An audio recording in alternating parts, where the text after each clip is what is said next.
Lalu, bagaimana pengobatan kasus tersebut bisa berbeda berdasarkan kemampuan institusi? Hal ini disebabkan karena terjadinya berbagai perbedaan dalam kemampuan masing-masing institusi, yaitu yang pertama, terjadinya perbedaan pendapat antara dokter umum dan spesialis yang berkontribusi terhadap pengambilan keputusan penata laksanaan pasien di UGD.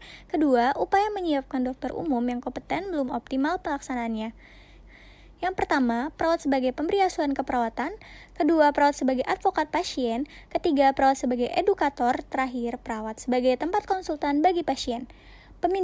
Pemindahan pasien dilakukan atas dasar indikasi medis dan kegawatan pasien. Jika dalam 24 jam terakhir pasien mengalami peningkatan status kesehatan, maka dapat dilakukan pemindahan ke ruang rawat inap. Pada kasus disebutkan bahwa pasien masih dapat berespon terhadap perawat, serta pasien dapat menggerakkan semua ekstremitas tanpa defisit lokal. Syarat dalam pemindahan pasien dari UGD ke ruang perawatan yaitu yang pertama, pasien sudah memperoleh pelayanan di UGD, kemudian diantar oleh petugas UGD ke ruang perawatan dengan membawa hasil diagnostik, status, dokter penanggung jawab, dan timbang terima keperawatan. Kedua, perawat ruangan harus mendampingi perawat UGD untuk mengantarkan pasien ke ruang perawatan yang dituju.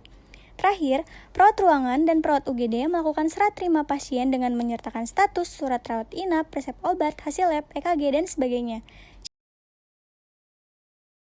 Jadi, asuhan keperawatan kegawat daruratan pada pernafasan sangat penting, karena fungsi dari paru-paru sebagai organ vital sangat berpengaruh pada kehidupan. Pengkajian yang tepat dan cepat, serta penetapan diagnosa keperawatan yang akurat akan berdampak pada tindakan yang tepat pula. Kasus dengan hambatan jalan napas merupakan contoh kasus yang harus segera dilakukan pertolongan dan penanganan yang benar.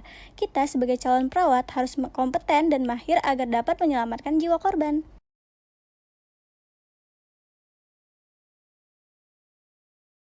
Created using Powtoon.